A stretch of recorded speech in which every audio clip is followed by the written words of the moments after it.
नमस्कार बच्चों, मैं आपकी हिंदी की अध्यापिका दर्शना। और बच्चों, आज हम इस वीडियो के माध्यम से कक्षा 8वीं गुंजन पुस्तिका का पाठ 16 प्रदेश में बसा भारत, इसके हम प्रश्न उत्तर करेंगे। तो आइए पहले पाठ के बारे में थोड़ा जान लेते हैं। तो जिस प्रकार से प्रदेश में बसा भारत नाम से ही प्रतीत होता है कि प्रस्तुत पाठ जो है प्रदेश में बसा भारत उससे लिया गया है। तो भारतीय मूल के लोग दुनिया के जहां जहां भी बसे हैं वहां उन्होंने अपने देश की सभ्यता और संस्कृति का प्रसार किया है।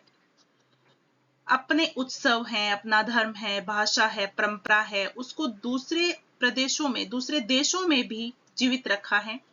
तो प्रस्तुत पाठ में ऐसे कई देशों का जिक्र हुआ है जहां अगर हम चले भी जाएं तो अजनबी होने का आभास नहीं होता। वहां हमारे भारत देश के लोग मिल ही जाते हैं। अपने देश की खुशबू और रंग वहां अपनेपन का एहसास दिलाती है। प्रदेश जाकर एक नई दुनिया देखने की इच्छा सबकी होती है, लेकिन अपने देश की तरह खान पान और सुविधाएं होने पर भी भाषा, संस्कृति, जलवायु के ताने बाने और ये सब अपनापन महसूस नहीं होता। लेकिन दुनिया के कुछ ऐसे भी देश हैं जहां घूमने के बाद भारतीय संस्कृति के ऐसे अभिभूत हो जाएंगे जैसे आप भारत में होकर भी नहीं रहेंगे। वहां पर भारतीय संस्कृति को इतना जीवित रखा है हमारे ही भारत के लोगों ने। वहां की भाषा, खान पान के तौर तरीके, वेशभूषा, ये सब जो है वो बाहर भी मिल जाएंगे जैसे कि हम भारत देश में ही हो। तो इस प्रकार ये सब जो ताना बाना है वो सब इस पाठ में दिखाया गया है कि कौन कौन से देश है और कैसे कैसे वहां पर हैं। और हमारी संस्कृति, परंपरा जो है वो भारतीयों ने दूसरे देशों में भी अपने विचारों को बिखेरा है और भारत की परंपरा को बढ़ावा दिया है। यही सब इस पाठ में बताया गया है। तो आइए अब शुरू करते हैं प्रश्न उत्तर। अब है पाठ बोध मौखिक प्रश्न। हम विदेशी धरती से भावनात्मक जुड़ाव क्यों महसूस नहीं कर पाते? ऐसा क्या कारण है? तो देखिए, भाषा, जलवायु और सांस्कृतिक ताने बाने में विविधता के कारण विदेश की धरती से भावनात्मक जुड़ाव और अपनापन महसूस नहीं होता। फिर भी कम से कम एक बार प्रदेश घूमने की ललक हर शख्स के मन में होती ही है कि हमें दूसरे देश में घूमना है, पर वहां पर हमारा भावनात्मक जुड़ाव नहीं होता, वो अपने देश के साथ ही होता है। मॉरिशस में कौन कौन सी भाषाएं प्रचलित हैं? मॉरिशस में अंग्रेजी और फ्रेंच के अलावा क्रियोल भाषाएं चलन में हैं। हिंदी और भोजपुरी का भी यहाँ जबरदस्त वर्चस्व है कि वो भी बोली जाती है, हिंदी और भोजपुरी भी। अब है सरी शहर की क्या खासियत है? तो सरी शहर की खासियत यह है कि यहाँ की सड़कों के किनारे भारतीय कपड़ों से सजी ढेरों दुकानें दिखाई दे जाती हैं। तो सरी शहर कहां पर है? दूसरे देश में है, ठीक है। तो यहाँ पर ढेरों दुकानें होती है जहां पर जय दुर्गा की अपनी ही अनूठी पहचान है और शान है। फिर है थाईलैंड में आमतौर पर क्या देखा जा सकता है? थाईलैंड में गेरुए वस्त्र पहने बौद्ध भिक्षु, यानी कि गेरुए गेहूं वो नहीं होता क्या, फीका फीका बाबा रंग बोलते हैं जिसको, भिक्षु और सोने, संगमरमर व पत्थर से बने बुद्ध की मूर्तियां यहां आमतौर पर देखी जा सकती हैं, ठीक है। और इस प्रकार थाईलैंड पर यह सब देखा जाता है। फिर है यहां पर देखिए बच्चों, अगला प्रश्न जो लिखना भूल गई मैं, उत्तर यहां पर है। तो अगला प्रश्न क्या है कि गुयाना में कौन कौन सी भारतीय मिठाइयां शौक में खाई जाती हैं? तो ये उत्तर यहां पर अंतिम पंक्ति में आप देख पा रहे हैं कि गुयाना में पेड़े और खीर शौक से खाए जाते हैं। तो इसका प्रश्न आप पुस्तक में देखकर लिख लेना, बाय मिस्टेक ये हुआ है और मैंने आपको समझा दिया है। अब है लिखित। गिरमिटिया का क्या अर्थ है? ये लोग कौन थे? तो देखिए बच्चों, यहाँ पर गिरमिटिया का अर्थ है अग्रीमेंट के अंतर्गत आने वाले, यानी कि 19वीं शताब्दी में गन्ने की खेती के लिए भारत से गिरमिटिया मजदूर के तौर पर लोगों को यहाँ लाया गया।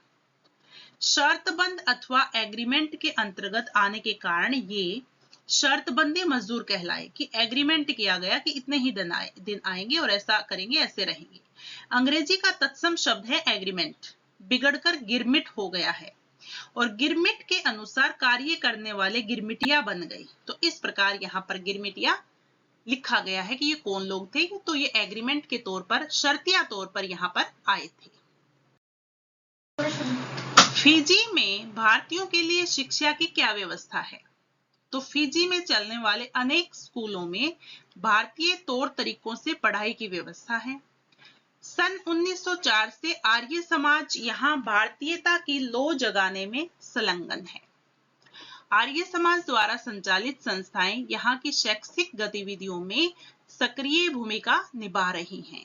ठीक है, शिक्षा की गतिविधियों में। तो इस प्रकार फिजी में भारतीयों के लिए शिक्षा की बहुत ही अच्छी व्यवस्था की गई है। विदेशों में भारतीय संस्कृति की लौ कैसे पहुंची? तो देखो बच्चों, ये प्रश्न का उत्तर आप पढ़ेंगे तो आप बोलेंगे कि मैम थोड़ा छोटा करवा लीजिए। तो क्या होता है कि अगर थोड़ा विस्तार से बताएंगे तो अच्छे से समझ आता है। इसमें एक आधी लाइन जो है वो आप छांट कर काट कर लिख सकते हैं। मैंने थोड़ा एक्सप्लेन करके आपको समझाया ताकि आपको समझ आ जाए और उसमें से कुछ अपने हिसाब से छोटा कर दें। ठीक है, तो अगर अच्छे से नहीं समझाऊंगी, शॉर्टकट में बोल दूंगी मैं यहाँ पर, तो आपको समझ नहीं आएगा और उसी की आदत हो जाएगी। बाकी 9th में आप जाओगे तो आपको प्रॉब्लम हो सकती है। वहां पर अपने आप ही प्रश्नों के उत्तर आपको बनाने होंगे, रेडीमेड नहीं मिलेंगे। तो इस प्रकार से यहाँ पर आप आदत डाल लीजिए कि ये समझो, पढ़ो अच्छे से, फिर अपने हिसाब से लिख दो। इसमें हिंदी में ऐसा ही होता है, कहानी को पढ़ना होता है और उसी के अनुसार आपको अपने हिसाब से प्रश्नों के उत्तर देने होते हैं। तो आइए यहाँ पर क्या है, विदेशों में भारतीय संस्कृति की लौ कैसे पहुंची। तो ये सुनने समझने वाली बात है कि शुरुआत कहां से हुई, कैसे पहुंची। ये छोटा सा 2 लाइन में मैं बता दूंगी तो आपको कैसे समझेगा। तो देखिए यहाँ पर, विदेशों में भारतीय संस्कृति की लौ जगाने का श्रेय उन लोगों को जाता है जिन्होंने सागर पार जाकर भारतीय संस्कृति की जड़ें जमाई और अपने ढंग से एक अलग भारत बसाया कि दूसरे देशों में जाकर। इनमें से कुछ ऐसे थे जो रोजगार की तलाश में यहाँ आए थे, तो कुछ को अंग्रेजी शासनकाल के दौरान जबरदस्ती लाया गया था। कुछ जगहों पर हमारी संस्कृति और सभ्यता इसलिए पहुंची कि वहां के लोगों को इसने आकर्षित किया। उन्होंने अपनी तमाम समस्याओं से मुक्ति और आध्यात्मिक सुख के लिए इसे अपनाया। इस तरह इसकी जड़ें दुनिया के अनेक देशों में अत्यंत गहराई तक जमती चली गई। तो इस प्रकार विदेशों में भी भारतीय संस्कृति की लौ पहुंच गई। अब आगे है टिप्पणी कि एक नाम दिया गया है, उसके ऊपर बताना है इसका अर्थ क्या है। फिर है ये ओरिएंटल कल्चरल अकादमी, इसका अर्थ क्या हुआ। तो देखिए ये है थाईलैंड के पूर्व मुख्य न्यायाधीश न्यायमूर्ति प्रीति कास्मेस्प द्वारा स्थापित ओरिएंटल कल्चरल अकादमी, यानी कि प्राच्य संस्कृति प्रतिष्ठान। उसमें क्या क्या है, वेद, उपनिषद जो कि हमारे भारत के प्रसिद्ध ग्रंथ हैं, गीता, पुराण तथा अन्य शास्त्रों के विधिवत अध्ययन के लिए चीनी व थाई भाषा के बाद संस्कृत भाषा का पाठ्यक्रम भी शुरू किया गया है। तो इस प्रकार इन ग्रंथों का अध्ययन के लिए ये एकेडमी बनाई गई है। दूसरा है अंतरराष्ट्रीय योग दिवस। ये क्या होता है योग दिवस? तो भारतीय ध्यान और योग की लहर आज एशिया, यूरोप और अमेरिका के अलावा अन्य देशों में फैल चुकी है। आप सभी को पता है योग के बाप कौन है? भारत। क्योंकि योग शुरू कहां से हुआ? भारत देश से हुआ, यहाँ पर ऋषि मुनि थे। तो आज योग के माध्यम से पूरी दुनिया में, पूरे वर्ल्ड में बहुत सारी बीमारियों का इलाज हो रहा है, लोग स्वस्थ रह रहे हैं, सबकी दवाइयां बंद हो रही हैं। तो इस प्रकार ये सब अन्य देशों में फैल चुकी है। सन 2015 से 21 जून को अंतरराष्ट्रीय योग दिवस मनाने की घोषणा की गई ताकि पूरे वर्ल्ड में इसकी चर्चा हो और सब इसके प्रति सजग हो जाएं और अपने स्वास्थ्य के प्रति भी सजग हो जाएंगे। फिर 84 देशों के लोगों ने इस आयोजन में एक साथ भाग लिया, जो एक विश्व कीर्तिमान है। ये एक इतिहास रचा गया था जो कि भारत देश के लिए बहुत ही गर्व की बात है, क्योंकि भारत देश में ही योग की शुरुआत हुई थी। अगला प्रश्न है, कनाडा में भारत की खुशबू हम कैसे महसूस कर सकते हैं? तो क्या है बच्चों, कनाडा में भारत की खुशबू रची बसी है। क्यों? क्योंकि यहाँ लगभग 1 सदी से भारतीय परिवार बसे हैं। यहाँ के कनाडा मूल के फ्रेंच निवासी पूरे जोश के साथ ढोल नगाड़ों पर नाचते दिखाई दे जाते हैं। सरी शहर में भारतीय कपड़ों की ढेरों दुकानें हैं। सरी शहर कहाँ है? कनाडा में। कनाडा के कई शहरों में हिंदू मंदिर भी हैं। जगह जगह गिद्दे और गरबे की गूंज सुनाई देती है, जो कि पंजाब का एक गिद्दा और गरबा जो है वो पंजाब के मशहूर लोक नृत्य हैं और यहाँ इन नृत्यों की जगह जगह पर गूंज सुनाई देती है। इस प्रकार कनाडा में भारत की खुशबू हम महसूस कर सकते हैं, क्योंकि भारत की संस्कृति और सभ्यता की झलक वहां पर हम देख सकते हैं। तो ये तो हो गए हमारे प्रश्न समाप्त। सही विकल्प चुनकर सही का निशान लगाइए कि मॉरिशस कहाँ स्थित है। तो कहाँ है? हिंद महासागर में। भारत के अलावा और किस देश में हिंदी राजभाषा के रूप में मान्य है? तो फिजी देश में। कौन से देश में? फिजी। फिजी में कौन सी संस्था भारतीयता की लौ जगाने में महत्वपूर्ण भूमिका निभा रही है? तो कौन सी संस्था? आर्य समाज। आर्य समाज एक संस्था है जो कि भारत की संस्कृति को आगे बढ़ाने के लिए बहुत ही प्रयास कर रही है। मॉरिशस के गांवों में कौन से भारतीय लोक गायन सुनाई देते हैं? बीरहा और हरप रौरी। क्योंकि मॉरिशस के गांव में भारतीय लोक गायन है, ये बीरहा और हरप मोरी, ठीक है, ये सब सुनाई देते हैं। फिर है कनाडा में किन लोक नृत्यों की गूंज है? गिद्दा और गरबा। गिद्दा और गरबा तो हमारे पंजाबी बहुत ही प्रसिद्ध नृत्य है, ठीक है, तो ये कनाडा में सुनने को हमें मिलते हैं। तो इस प्रकार हमारे देश की लहर अन्य देशों में भी बहुत फैली हुई है। अब है मूल्य परक प्रश्न। त्योहार किसी भी देश की संस्कृति और सभ्यता का आईना होते हैं, स्पष्ट कीजिए। तो बच्चों ये तो सही बात है। त्योहार जो होते हैं, फेस्टिवल जो होते हैं, उन्हीं से हमें पता चल जाता है कि हमारी संस्कृति और सभ्यता कैसी है, उसी का आईना होते हैं। तो किसी भी देश की संस्कृति और परंपराओं में गहन संबंध होता है, बहुत ही गहरा। पूजा, पर्व, उत्सव, मेले तथा नाच रंग इसके उज्जवल पक्ष हैं, ठीक है। जब भी फेस्टिवल होता है तो हम नाचते हैं, उत्सव होता है, मेला होता है, पूजा होती है। त्योहार चाहे किसी भी देश के हों, उनको मानने के तौर तरीके, रस्में, पूजा पाठ आदि उस देश की संस्कृति और सभ्यता को ही परिलक्षित करते हैं। उससे ही पता चल जाता है कि क्या संस्कृति और देश की सभ्यता कैसी है, ठीक है। अब है भाषा ज्ञान की दो पर्यायवाची शब्द। जीवन, जीवन का पर्यायवाची शब्द क्या है? जिंदगी और आयु। जड़, जड़ यानी कि मूल और आदि। खुशबू, महक, सुगंध। वस्त्र, कपड़ा, वसंत, ठीक है, ये तो हो गए पर्यायवाची शब्द। उसके बाद है विलोम शब्द। तो विलोम शब्द यानी कि उल्टे अर्थ वाले शब्द। प्राचीन, प्राचीन क्या होता है? पुराना। नवीन, नया। स्नेह, प्यार। घृणा, नफरत। सहयोग, असहयोग। अंतरराष्ट्रीय और राष्ट्रीय। अंतरराष्ट्रीय यानी कि इंटरनेशनल और राष्ट्रीय होता है नेशनल। तो इस प्रकार से ये हो गए विलोम शब्द। यहाँ पर दिया गया है बच्चों भाववाचक संज्ञा और उनके विशेषण शब्द की भाववाचक संज्ञा के बाद विशेषण शब्द कौन से बनेंगे। तो देखिए भाववाचक संज्ञा है यहाँ पर रोमांच, और इसका विशेषण जो बनाएंगे तो रोमांचक। भारतीयता, भारतीय। गहराई, गहरा। मेहनत, मेहनती। सहयोगी, सहयोग। तो इस प्रकार से ये हो गए भाववाचक संज्ञा और विशेषण। आगे देखते हैं, ये है संस्कृति, सांस्कृतिक। बनावट, बनावटी। स्नेह, स्नेहिल। सम्मान, सम्मानित। परंपरा, पारंपरिक, ठीक है। तो ये हो गए भाववाचक संज्ञा और विशेषण। तो ये पूर्ण हुआ हमारा प्रश्न। अभी यहाँ पर दिया गया है चौथा प्रश्न, बहुत ही महत्वपूर्ण है ये। श, श और स वर्णों वाले चार चार शब्द लिखने हैं। तो पहले श, शलगम वाला। शैली, शर्तबंध, मॉरिशस, परिवेश। फिर है श, षटकोण। भाषा, आकर्षित, वेशभूषा, घोषित। फिर है स से संस्कृति, सभ्यता, प्रदेश, समुदाय, ठीक है। तो ये हो गए तीनों ही स के चार चार शब्द। अभी यहां पर है संबंध बोधक, ठीक है। तो संबंध बोधक में किसी का किसी के साथ संबंध होता है। तो देखिए पहला वाक्य, मेरे घर के पास एक पुस्तकालय है। तो पुस्तकालय का संबंध घर से है ना, तो घर के पास। फिर है रमन रजत से अधिक बुद्धिमान है। तो रमन और रजत का संबंध बताया गया है, वो उससे अधिक बुद्धिमान है। वह ठंड के कारण मर गया। किसके कारण? ठंड के कारण। ठंड का और उसका संबंध है। नानी जी कमरे के बाहर बैठी है। ठीक है, तो कमरे के बाहर बैठना, तो कमरे का और नानी का संबंध है कि उसके बाहर बैठी है। अनन्या का घर मेरे घर से दूर है, तो दोनों के घर का संबंध आपस में बनाया गया है। तो ये संबंध बोधक वाक्य हो गए। ठीक है,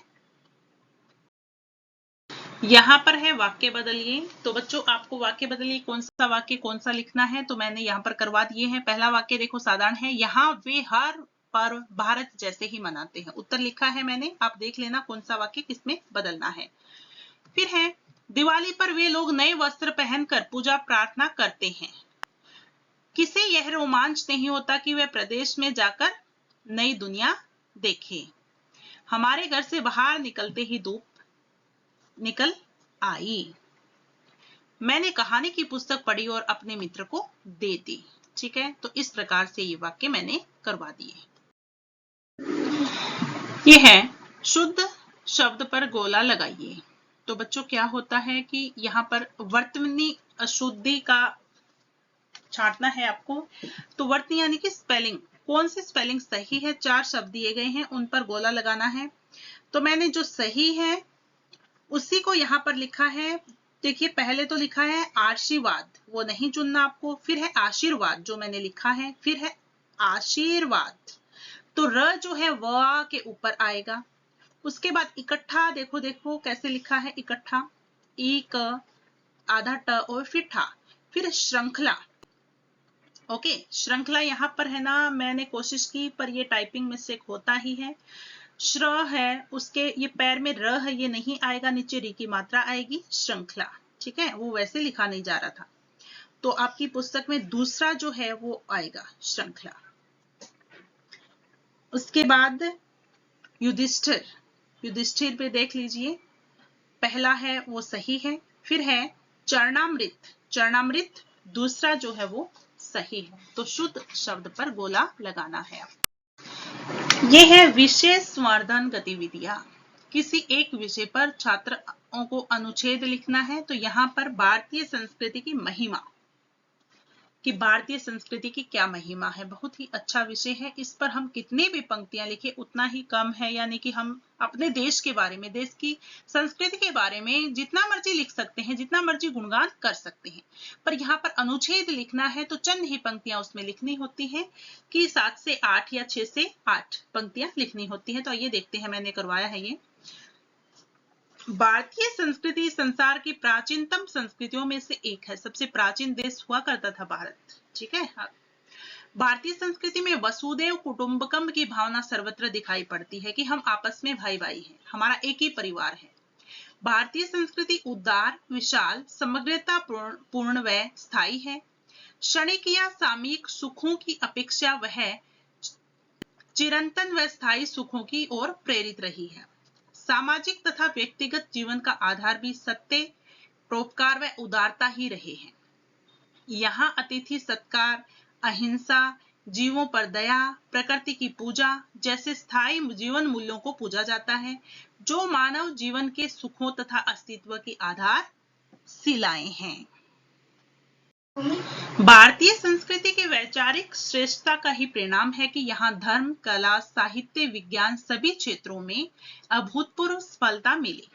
वेद ज्ञान के भंडार हैं। मनुस्मृति का जीवन दर्शन, चाणक्य की राजनीति, अर्थशास्त्रीय पुराणों की व्यवहारिकता, दंडी का कला दर्शन, अजंता की चित्रकला, दक्षिण भारत के मंदिरों की मूर्तिकला व शिल्प विधान, रामायण, महाभारत व गीता जैसे ग्रंथ भारतीय संस्कृति के अनुपम उदाहरण हैं। कहा जा सकता है आध्यात्मिकता प्रदान होते हुए भी भारतीय संस्कृति में भौतिक, वैज्ञानिक व कलात्मक उन्नति को पर्याप्त स्थान दिया जाता रहा है। इन विविध क्षेत्रों की उपलब्धियां ही भारतीय संस्कृति को प्रतिमूर्तित करने के लिए पर्याप्त हैं। तो इस प्रकार से ये हो गई भारतीय संस्कृति के बारे में जानकारी और भारतीय संस्कृति की महिमा, कि हमारी क्या महिमा है। तो ये पूर्ण हुआ हमारा अनुच्छेद। इसी के साथ ये पाठ भी हमारा संपूर्ण होता है। और आज इतना ही करेंगे बच्चों, नेक्स्ट वीडियो बहुत जल्द लेकर आऊंगी मैं।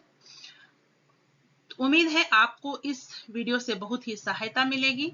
कमेंट बॉक्स में बता दिया करो आपको कैसी लगी वीडियो। अगर कोई डाउट है, कुछ भी रहेगा, तो मैं कोशिश करती हूँ कि सबके कमेंट्स मैं पढ़ती हूँ, पर कई बार रिप्लाई नहीं दे पाती, पर कोशिश करती हूँ सबके मैं रिप्लाई दूँ। इसलिए जो कुछ भी पूछना है वहां पर आप पूछ सकते हैं। तो लाइक कर दो और अपने दोस्तों को भी बता दो चैनल के बारे में, क्योंकि हमारा परिवार जो है वो 7,000 पार हो चुका है। मुझे बहुत अच्छा लगता है आप सभी के योगदान से, सहयोग से, कि हम आगे बढ़ रहे हैं और ज्ञान प्राप्त कर रहे हैं और सहायता हो रही है। तो आज के लिए इतना ही। आप सभी का बहुत बहुत धन्यवाद। नमस्कार।